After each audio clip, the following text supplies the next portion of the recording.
Көктем мезгілінде Алматы қаласында жеке концертін берген Ақылбек Жеменей одан бері үнсіз қалған еді. Күні бүгін ол осыншама демалыстан соң жаңа әнін ел назарына ұсынды. Ол «Айқабақтым» деп аталады.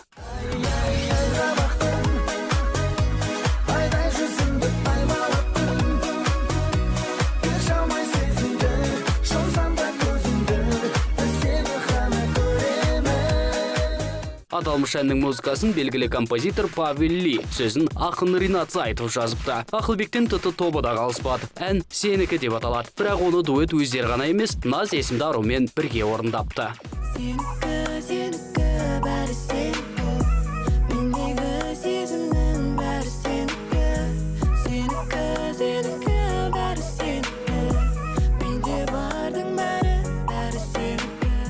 Аталмыш әнді топ өздерінің бағыттарында орындап шыққан. Оған бейнебаян түсіретіні әзірге белгісіз. Құрметті көрермендер, тың туындыны сіздер Гәккөнікті.kz сайтынан тыңдап, ұнап жатса, өздеріңізге жүктей аласыздар. Ендеше бағасын бере отырыңыздар.